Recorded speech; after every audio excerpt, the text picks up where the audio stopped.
This is the Duluth Crate Master Tool Organizer, and I went ahead and bought the crate because I don't have really a decent milk crate. It's listed as, at this point, 89, like 89, 90 bucks. This is under $10. It was on sale 30% off. So my main impetus for purchasing this was multi-tool organizer. I like the concept of having all my tools together, and this one looked interesting because my current, which is this guy, is great. I mean, I've loved these Bucket Buddies as one of the trade names. This one is Readywares, so it's a little bit nicer version. And I love the concept of the Bucket Buddy, we'll just call it. But the problem is, you know, when you're transporting, it's very top heavy, tips over in the car, and it's annoying to carry. So I was looking for some slightly better solution, and I saw this and thought I'd give this a try. So we're going to do a comparison of these two, plus my other one-time solution was, we'll call it Big Red. I have no idea what the brand name is, kind of a generic, is cantilever we call this. I'm not sure what you technically call it, which is another great way to store your tools. So I'm going to start with the new one, this Duluth trading thing. That's pretty neat looking. I like the looks of it, and the crate seems to make sense. So I want to see how this works out. Now, looks like you slip it over the crate. Well, it looks like, of course you do. You slip it over the crate. It's got this Velcro somehow. Not a lot of extra there. Okay, so there's the concept. Colors are cool. A neat color scheme.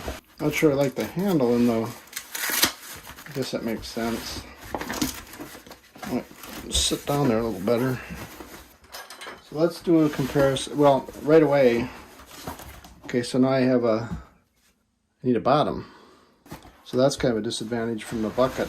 I'm gonna take my crowbar and, okay. Not really digging that. But let's take the tools out from my bucket. So just taking some of the tools out already, I'm not really digging this.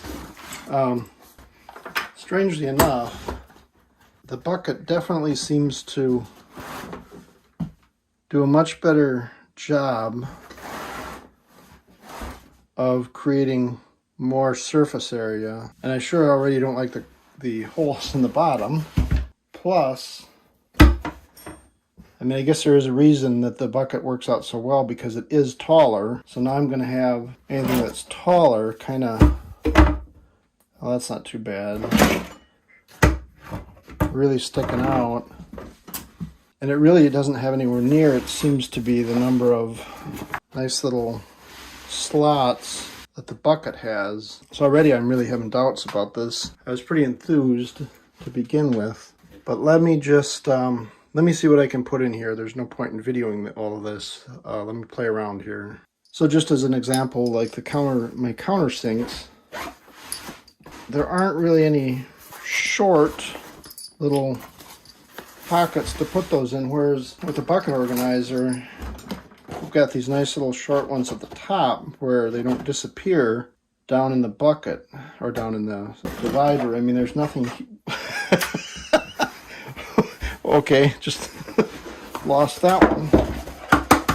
So, boy, yeah, this is a tough, well, it's not a tough decision. Yeah, I'm really just continuing to think about it and compare just the sheer sizes of the divided little pockets. And these are all, okay, even that disappears down. So, I mean, these are way too long. They don't have a stop. I have to say I'm already disappointed, and I don't see this being useful really at all. I'll play around with it a little bit here, but I'm not digging this at all. Okay, so the inside pocket, so now that's going to be sticking up if you use an inside pocket. And, you know, on the bucket, I've got I labeled all my little divisions here, so I keep my nail puller. I call it a nail puller. It's, I think, technically a tile snipper. But, yeah, and then it's still flush with the top, whereas now we use a whole big pocket for that. I don't want it in one of the inside pockets because they're not very deep. Also, I'm disappointed. I had high hopes for this. I just don't see, thinking more about this bottom and having to put a piece of plywood in there or something. I mean, I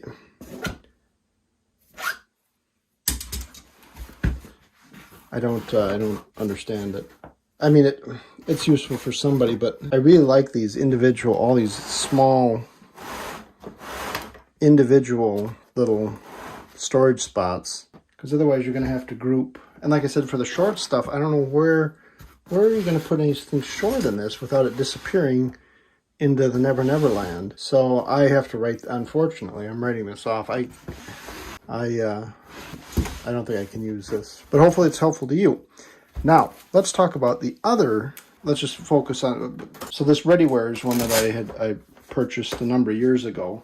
I do like this one. This is a little bit better design than some of the cheaper ones. So yeah, we're calling this a fail. A fail for me. I mean, maybe it could work for you, but it definitely shows you it looks so good. It looked like such a good idea. But let's take a look at the other storage that is kind of a plus, and that is, we'll call it Big Red. Like I said, kind of this cantilever deal, which holds a lot of stuff. And the benefit of this is it's closed, so when you're in hostile environments, like if you're out in the rain or you're making a lot of dust, it doesn't get in your bucket, which is really annoying. If you're cutting some wood and you just create a lot of dust and then your bucket's a mess, at least you can close this up. This also rides a lot better in the car than the bucket always falling over unless you kind of support it. Or maybe I can support it with the milk crate. Maybe I'll keep the milk crate. Like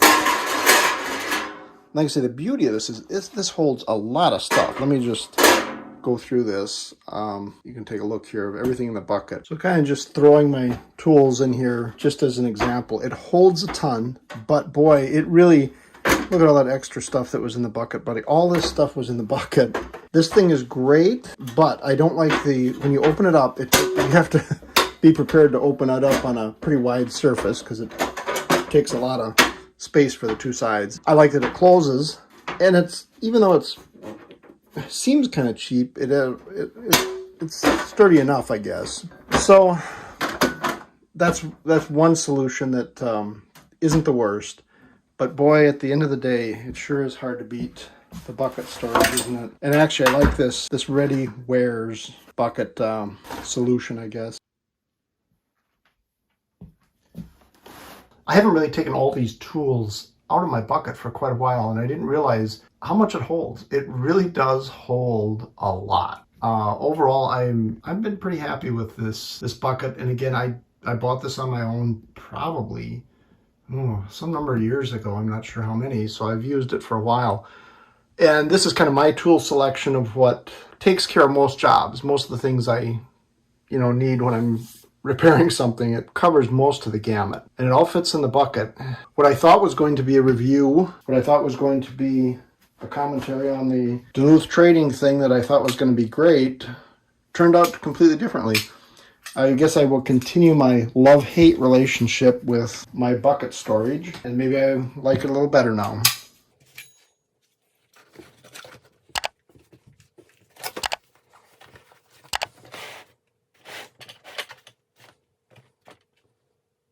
Well, and there you have it. That is a lot of tools. It is hard to beat. It's heavy, and it's not the most convenient thing to carry, but at least everything is together instead of searching through a bunch of toolboxes. And I guess it's the best solution for me for now. And maybe it's helpful to you. And I'll put a link in the description. Again, I bought this myself, but I do like this one. This is pretty neat.